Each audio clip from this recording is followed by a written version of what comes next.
네, 2부 인사드립니다. 네, 2부 인사드립니다. 또 한번 다시 구워볼까요? 2부 하기 전에 이거 잠깐 내려놓고 2부에는 버섯을 좀 넣을 거예요. 버섯 좀 넣을 거예요. 이 버섯, 이쁜 버섯. 그래가지고 살집을 넣고 요렇고 3자로 쫙 이렇게 한 번 더 원몰 타임. 어머 잘라졌다. 아씨, 그러면은 이제 뭐 쓰려네. 그래서 그러면 그냥 이렇게 쳐.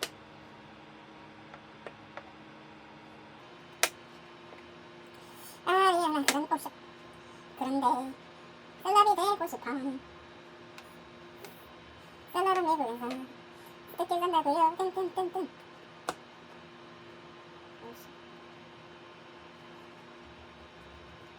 이렇게 하고 이번에는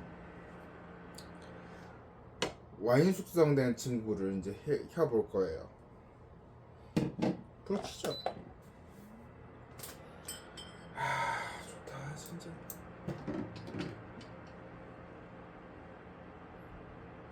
이거 전에 담그기 전에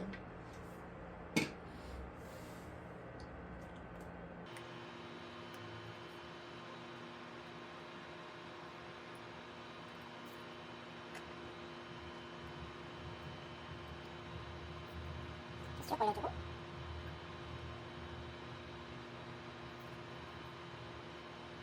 이렇게 착 해주고 그동안 저는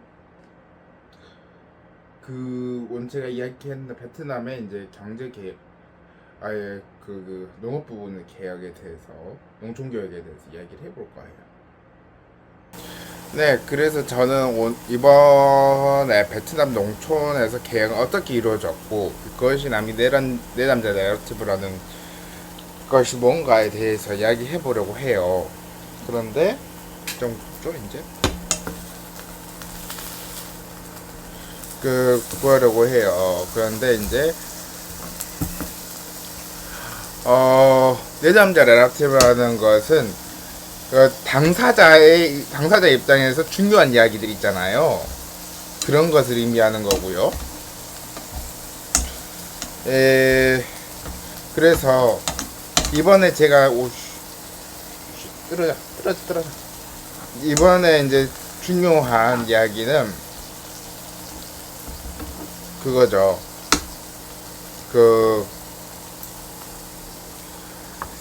그래서 이번에 이제 해놓은 것은 김수석 선생님의 2004년 논문인 베트남 농업개혁과 농업지원정책이라는 거고, 전친회하는 이한우 교수님의 베트남 경제개혁의 정치경제라는 책에서, 그리고 란민쩌우라는 선생님의 2020년 논문 Neither Survival nor Accumulation, Marketization and Rural Livelihood Diversification in Northern Vietnam 이라는 논문을 참고하여 이번 제가 던진 퀘스천을 해결하고자 했습니다.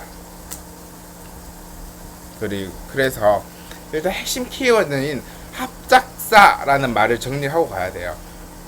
베트남 법률 정보 사이트에서 이르기를 합작사라 tổ chức kiến tạo tập thể đón sở hữu có từ các pháp nhân hợp tác xã thường chọn lẫn nhau trong hoạt động sản xuất kinh doanh tạo việc làm nhằm đáp ứng như cấu trúc của thành viên trên cơ sở tự chịu trách nhiệm bình đẳng và 전종 관리 합작사. 그러니까 이게 중요한 부분은 제가 누런색으로 칠해놓은 그런 부분인데요.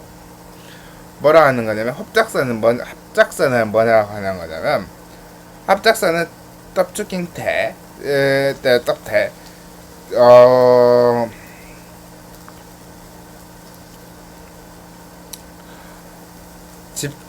그러니까 집단 경제 집단이래요. 그리고 동서후 공동으로 소유를 하고요. 거특각 팝년 법인격이 있대요. 그리고 그거에 서로 뭔가를 이제 관여를 하냐면 생산하는 문제와 경영과 그 일자리 창출 모두 관리를 하는 거죠. 그래서 제가 밑에 나눈 것은 합작사라는 것은 경제 집단이고 공동 소유하는 법인격이 있고 생산과 경영을 하고 그리고 일자리 창출 모두 합작사 관리에 있다는 거예요. 그래서 밑에 보시게 되면 우리 베트남 호치민시에 가게 되면 저런 시내버스들 많아요. 이것은 합작사 반따이라고 그 운수노조 같은 그런 친구가 있어요. 그리고 이번에 이야기한 것은 밑에 보이시는 그 농촌 합작사예요. 그래서 백호지시 이전에 베트남은 북부 베트남의 경우에는 마을 주민과 같이 생산해가지고 합작사에서 분배를 받아야 되는 그런 상황이 있었어요. 그런데 이제 여기에서 일단 문제도 또 터지기도 했고, 남부를 통일하고 나서 남부 지역도 저렇게 해야 되는데 라는 생각을 하게 돼요. 그렇게 됨으로써 문제가 좀 많이 생겼어요. 그래서 백호 지시 이후에 베트남은요 1981년 공산당에서 그래요. 동무들 이제 의무 수매량 외에 추가적인 생산량은 각자 처리해도 됩니다.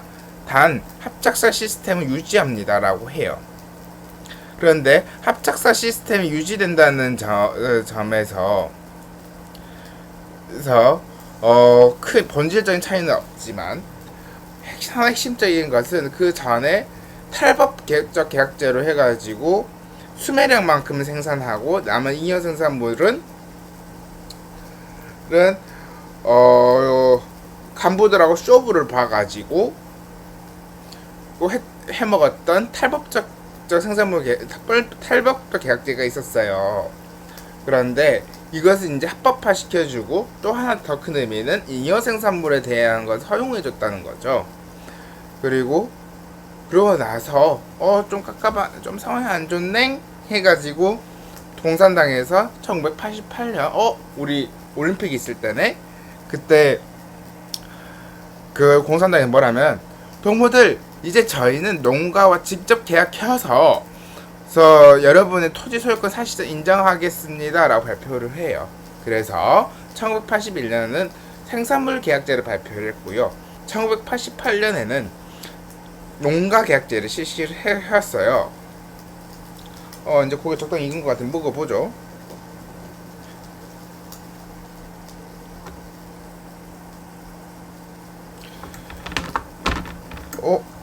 들 익었군. 한 번 더 익혀야겠구나.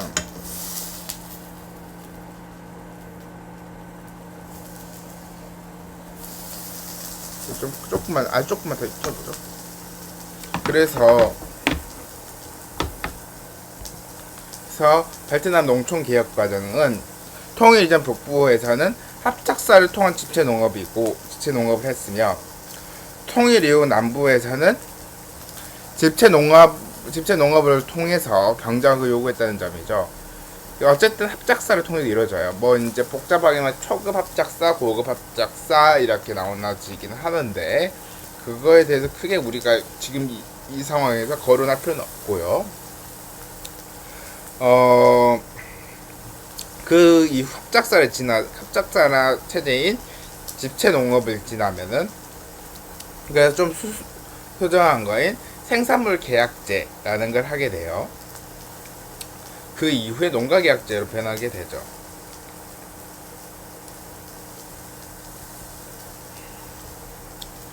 이거 하기 전에 고기가 좀 익은 것 같은데 한번 봐보고 먹어보죠.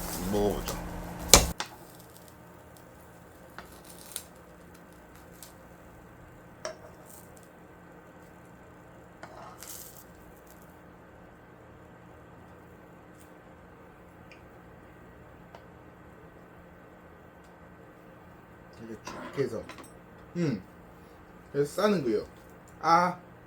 드셔 큐큐.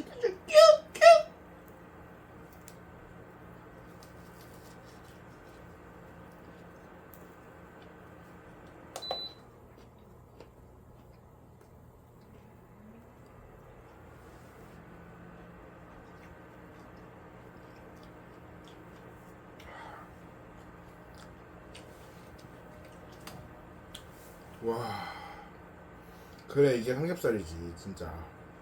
와, 여러분 잠깐 끊고 노래나 부를까요? 그래야 될 것 같은데. 우슈.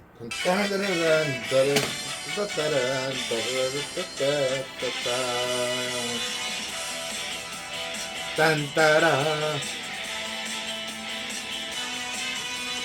짜라짜라짜짜짜 짜라짜라짜짜짜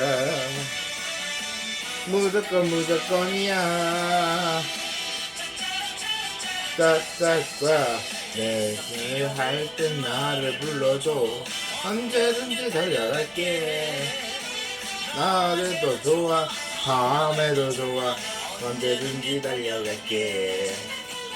많은 사람들이 나를 부르면 한참 생각해보겠지만 당신이 나를 불러준다면 무조건 달려갈 거야.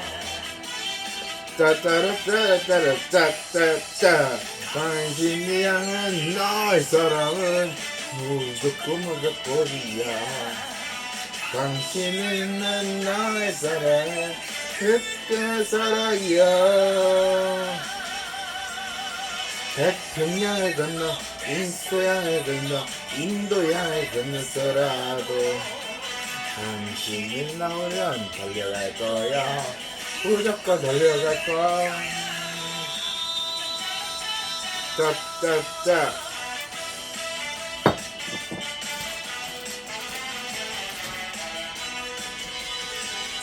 짜라짜라짜라짜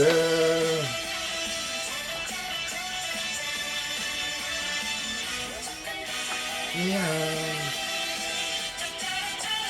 짜짜짜 내게 할 땐 나를 불러줘. 언제든지 달려갈게. 밤에도 좋아 밤에도 좋아 언제든지 달려갈게.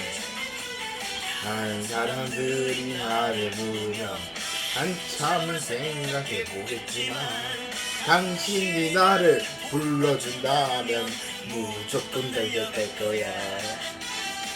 짜짜라짜라짜라짜짜짜 당신을 향한 나의 사랑은 무조건이야.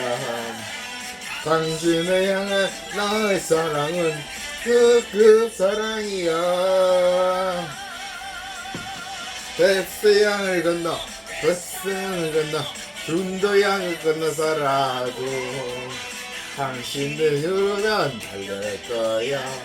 무조건일 거야. 짜라짜라 짭짭짭 당신을 향한 나의 사랑은 무조건이야. 당신을 향한 나의 사랑은 그 사랑이야.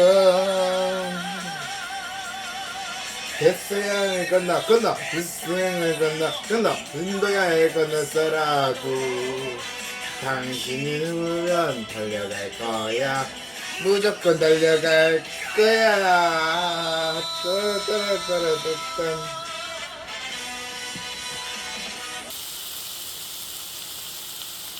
진짜.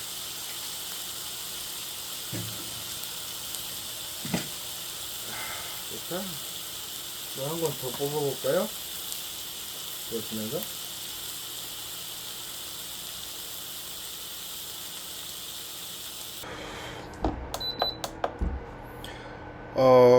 그래서 이제 다시 돌아와서 집단 농장과 국영 농장의 탈집단의 결과에 대해서 이야기를 하면, 개별 농가와 민간 경영에 대한 육성 정책이 있었어요. 그러니까 농가 계약제 이전에는 마을 단위였단 말이야. 마을 단위야. 왜냐하면 같이 경작을 해가지고 어떻게 인경 생산물이 인정이 되고 안 되고 그 문제니까. 근데 농가 계약제 이후에는 가구 단위로 이제 계약을 하게 돼요. 그러다 보니까 토지 사용권도 자연스레 인정이 되는 거죠.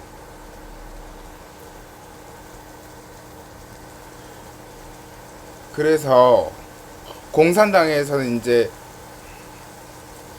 탈집단화 과정 이후에 이제 뭐라고 하냐면은, 동무들 혼자 농사지가 돈 안 벌리죠. 이제는 더 넓혀봐요. 더 투자 많이 해봐. 작물 생산 관련 기준은 이렇게 돼요. 이렇게 합니다. 작물 어떻게 되는 거냐면, 1년생 작물 같은 경우에는 2헥타 이상, 2헥타 이상은 북부 중앙 해안지대, 그리고 3헥타 이상은 남부 및 중앙 고원지대를 이야기하는 거고요. 그래서 해야 되는 거고, 다년생 생물 같은 경우에는 북부 중앙 해안지대 3헥타 이상, 남부 및 중앙 고원지대 5헥타 이상, 후추 재배 농장 같은 0.5헥타 이상이어야 돼요. 그리고 산림 같은 경우에 10헥타 이상이에요. 이제 좀 뒤집어 보죠.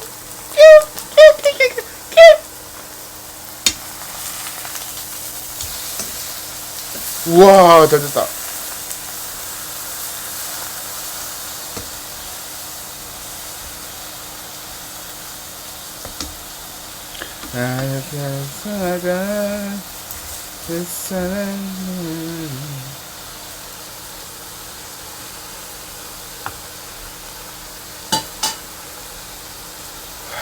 그리고 또 이제 축산 부분은 이제 어떻게 되는 거냐면, 낙농업, 번식 뭐 이런 쪽은 10도 이상, P6, 그러니까 이게 뭐지? 갑자기 헷갈리네. 갑자기 한번 찾아봐야겠다.